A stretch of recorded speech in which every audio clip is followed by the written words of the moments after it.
Hey everybody, this is Jason Akers with Green Acres Pest Control. This is a little bit different video than what I usually do on my channel. This is actually a recorded live radio broadcast on WLNI 105.9 in Lynchburg, Virginia. They invited me on the home show to do an interview about different pests impacting Lynchburg, Virginia, and of course everywhere else. Mice and bed bugs. If you like the video, give me a thumbs up. And if you really like it, consider subscribing to my channel. If you like this kind of content, let me know. It's mostly audio with pictures and stuff like that. But if it's something that you're interested in and you like, please just, hit the follow button and let me know. Thanks a lot. Y'all have a great day, and I'll talk to you later. Bye. Joining us now is Jason Akers, who is the owner of Green Acres Pest Control. And it's not Akers spelled like how you would think it's spelled. It is spelled Akers, which is your last name. Correct. Yes, that's my last name. Yes. So welcome to the home show. Oh, yeah. Thanks for having me. I really appreciate it.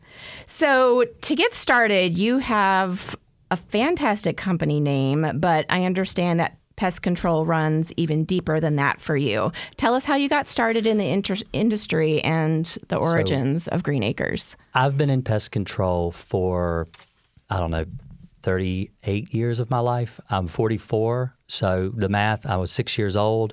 I worked with my father. I have been, I started my own company 10 years ago. My son works with me. He started working with me when he was 8. Because when you're a family business, and with pest control, especially like termite work, stuff like that, when you're little, you can fit. And if a crawl space, especially like up towards the Peaks of Otter, the houses, a lot of the older houses are built on solid rock. And the only way you can get from one side to the other is either be really little, like a kid, or you have to make a trap door through somebody's floor. And they're already, having termite damage in their home. So I could fit. And so my dad would send me over. He would watch me from the other side, instruct me and say, hey, no, you need to treat this spot, treat that spot. And I've been doing it ever since. And I mean, it's really a way of life. It's what I do. Mm-hmm. That's amazing. So you have decades of experience. We heard that you had to overcome some of your own fears early on to get where you are today. So what is that story, and how did you fall in love with the business? So with pest control, when I was young, I was afraid of spiders. If you want to talk about things I had to, like when you have to go under a house, you're little, you're a kid, you have to crawl up underneath the house. There's spiders everywhere. There's crickets. There's all kinds of bugs that will jump on you and crawl on you. And you just have to do your job, work, and get out. And so I had my sisters and I would play practical jokes on each other when we were little. And they actually would take spiders and put them in my sheets, my covers, comforters and stuff. So when I would pull, trust me, I played practical jokes on them too. I'm the oldest of 5 children. So I had 3 sisters and we would go back and forth. So yeah, spiders, absolutely. But I still don't really like them now, but like I said, I've been doing pest control forever. So I'm kind of used to it now. So they don't bother me as much as they used to.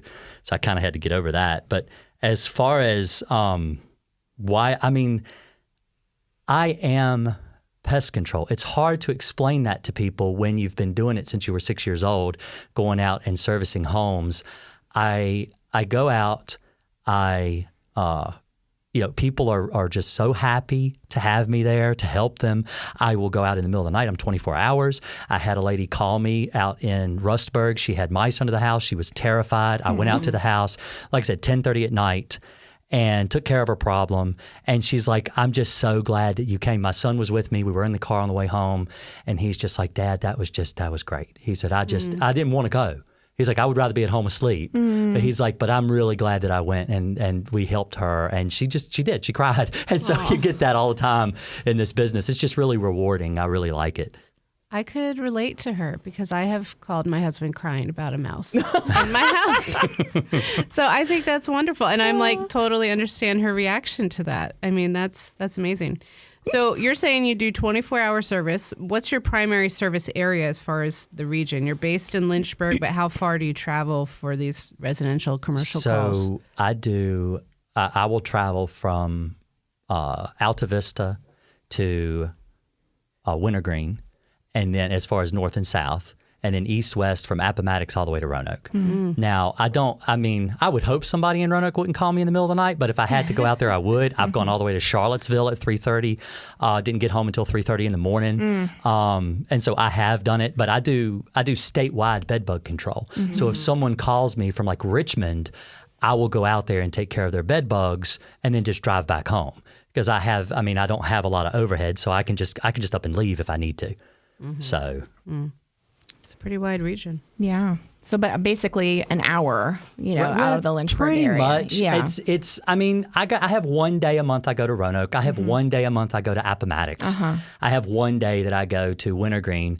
Most of my work primarily is the Lynchburg and Bedford area. I'm originally from Bedford. Well, we lived off of Sunnymead until I was 5, but then we moved out to Bedford. I lived in Bedford all my life. Went to Thaxton Elementary School, Bedford Middle, Liberty, and then so most people, Bedford's the kind of city 1, 20, and so I'm locally Bedford and Lynchburg mostly. Okay, wonderful. So, pest control means anything from ants in the kitchen, bats in the attic, mice wherever they show up, which is too many places in my opinion. What are the most common pests that you treat, and what are the specialized services you offer? So most bugs are seasonal when you're dealing with pest control. So you may not get ants when it's 20 degrees outside, but you'll get mice and you'll get rats. The things I deal with all the time, like every month, are spiders, cockroaches, because they come from, people bring cockroaches in, especially German cockroaches. They come from places. So you bring them from like thrift stores, takeout food, stuff like that. So people can have those year round. And then, of course, mice and rats, that's something that you're constantly trying to keep out of your home. Those are the ones that I deal with the most. When it comes to like things that, I don't know, it's really, the problem with pest control is you really can't hammer down. Well, like for example, 3 years ago, we started dealing with lanternflies. Yeah. Never had lanternflies. When I was 15, that's when we first started seeing ladybugs, the Asian lady beetle. So it's those things that sometimes you get things you're not used to dealing with. So you have to be able to change on the fly and edit what you do, so to speak, compared to what you would normally do. That would keep things interesting. Have you seen a lot of the spotted lanternflies already this spring? I haven't seen any yet. Yeah. Okay. But but it's been chilly. So last year we had them in April. We had them the previous year around March, April, May. The beginning stages are black and white spotted. That's the young nymphal stage. But you don't actually get the really big, the moth fly stage for a couple months, usually around July, August. You'll start seeing those as they mature. But right now, they've already spotted them. I was reading some articles that were put out by the Department of Agriculture that they're already starting to see them in Northern Virginia, around Richmond and different places like that. But I haven't seen any in Lynchburg yet. But they're coming. I mean, they're going to be here. Yeah. I think it's just something we're going to have to deal with every year. Yeah. Yeah, I've seen one of just like the little black nymphs. Yeah. And I was just wondering, like, well, because I know we've been trained to kill. It's like, I don't really like to kill bugs, but I do kill those just because we were told to do so. So, but yeah, I feel like, but you're right. We have had a lot of warm and colder spells. So. Right. And that really impacts a lot of why people have been seeing a lot of different bugs in their house now. Like the wasps started late into the season. We're still getting those. Usually when I go to a regular customer's house, by April 1st, you might see a nest about the size of your pinky finger. By May, you've got a nest about the size of a 50-cent piece.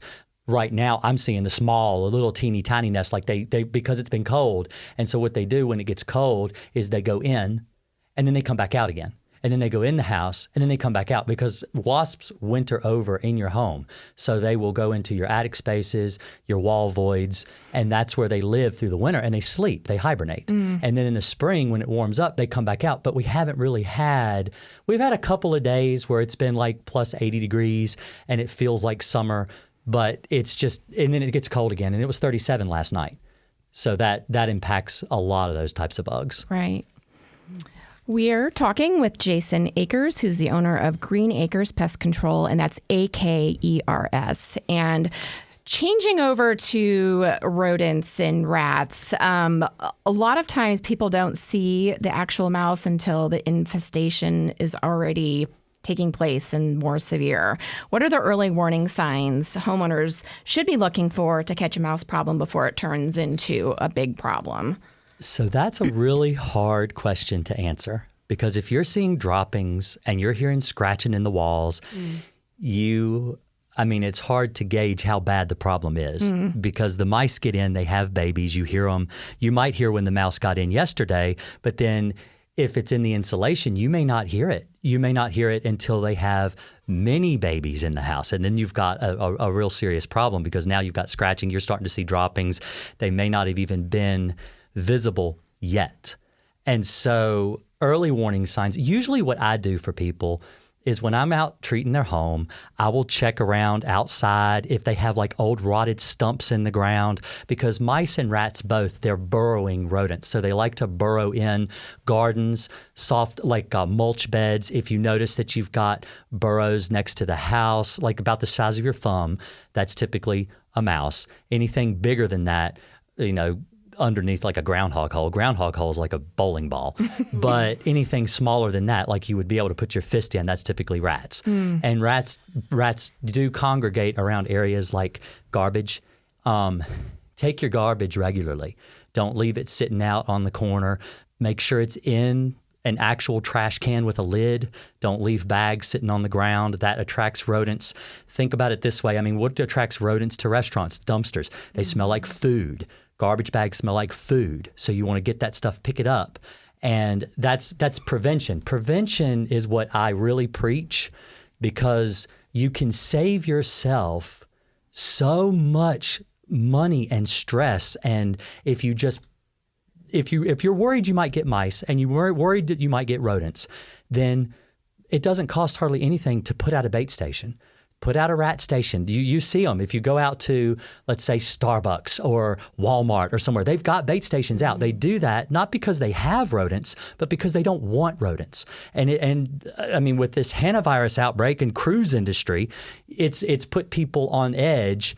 And it's something that you can absolutely prevent. It's not hard to prevent an animal that all it wants is food. So if you put out a bait station and it goes and it says, oh, there's food, and then you don't have mice and you don't have rats. So that's usually what I recommend. It's hard to give people advice on how to tell early warning signs because there really aren't very many early warning signs. They're just in or they're not. Yikes. And speaking of advice, I want you just to kind of touch on this, because when we were talking earlier this week, I just thought it was a really great service that you provide for those who may not be in this area. You have a YouTube channel. Yes, I do. I've been on YouTube for a long time, 10 years providing pest control advice. But I have, in fact, if you go and read some of my Google reviews, I don't know why people do this, but they're nice. They're nice people. And they'll go and they'll leave me a review, and they're from like Oregon, because they saw a video where I taught people how to get rid of a bed bug problem in their home, because bed bugs can cost you thousands of dollars to get rid of. It's not something that most people can really afford. There's no reason to take out a second mortgage on your house to kill a bug. It's not, and like financing, a lot of companies won't, especially smaller businesses, can't even afford to hire a finance company to help you pay for a bed bug service. They're very expensive. It's probably the most expensive thing that I offer for my service is bed bug services. But when you're going into a house and you're having to turn mattresses upside down, box springs upside down, I've put my back out doing bed bug work. I have a bad sciatic, and it's just one of those things where it is a lot of labor. But if you're willing to go the extra mile and do it and do the work, you can get rid of bed bugs in your house for probably less than $100. It's not if you do it yourself. But that's where the do-it-yourselfer, so if you hire pest control, you're going to have someone who's licensed, someone who's experienced, someone who's dealt with this problem many, many, many times. I've been doing bed bug work since I was, 17 was the first year I did my first bed bug job, and like 28 years. And so I've got a lot of experience. I know where they hide. I can get in. I can do the job. I can get out. I don't take all day.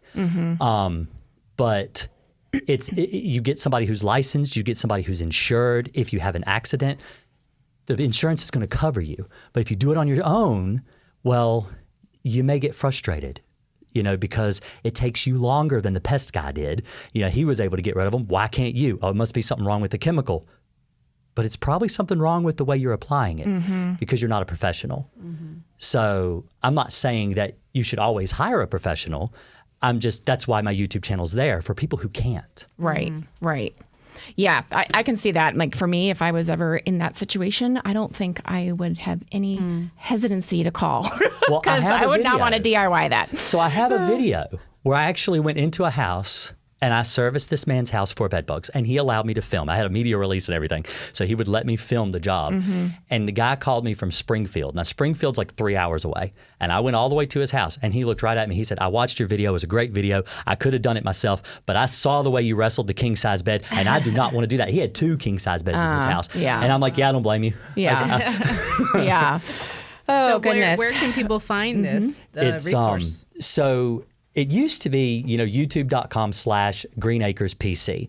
But YouTube started adding these @ symbols before your name. So now I think it's youtube.com/@